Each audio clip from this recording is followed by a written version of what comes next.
Le meilleur conseil à donner au propriétaire d'une petite entreprise ou d'ailleurs à un propriétaire de grande entreprise, c'est de ne jamais cesser de penser à la façon de satisfaire votre client.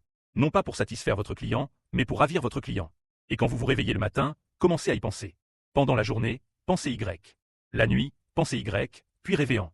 Et aucune entreprise n'a jamais échoué à avoir des millions de clients satisfaits. Et vous commencez par eux et vous les obtenez un par un. Rien ne remplace le travail acharné. Le meilleur moment que vous aurez jamais, c'est quand cela commence juste vous, et ce serait formidable si cela devenait une entreprise merveilleuse, grande et rentable. Mais vous ne serez jamais aussi heureux et satisfait. Que vous n'en êtes à la première année environ de la création de votre entreprise parce que vous faites tout. Vous balayez quand tout le monde rentre à la maison.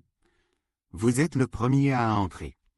Vous branchez la cafetière de sorte que lorsque vos employés entrent, ils prennent du café chaud et peuvent se mettre directement au travail. Vous avez travaillé tout au long du déjeuner, vous leur avez donné l'exemple, mais rien ne remplace le travail acharné.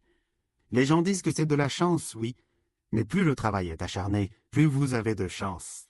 Mon conseil à un propriétaire de petite entreprise ou à tout entrepreneur serait de ne pas se décourager si l'entreprise avec laquelle vous vous retrouvez n'est pas celle que vous avez démarrée.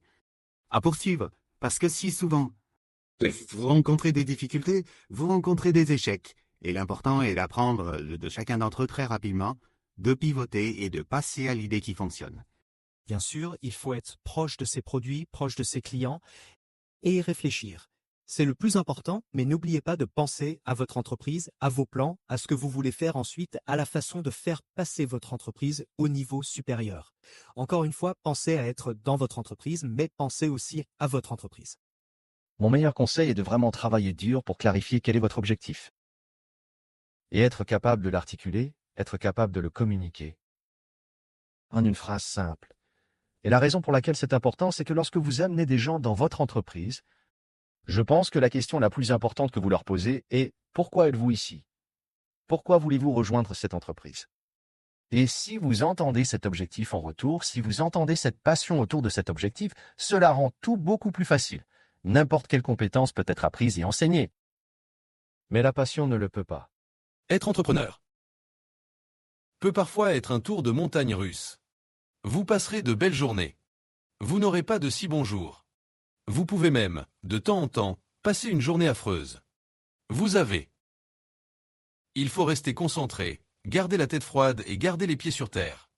Les entreprises qui réussissent bien à un certain niveau, même si ce n'est pas écrit sur une feuille de papier, doivent avoir une sorte de stratégie claire sur les raisons pour lesquelles elles sont différentes, pourquoi elles ajoutent de la valeur, pourquoi elles produisent quelque chose de spécial dont les clients ont besoin et qu'ils n'obtiennent pas maintenant.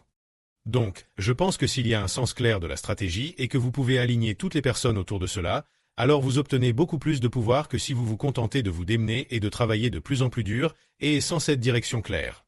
C'est donc mon seul conseil.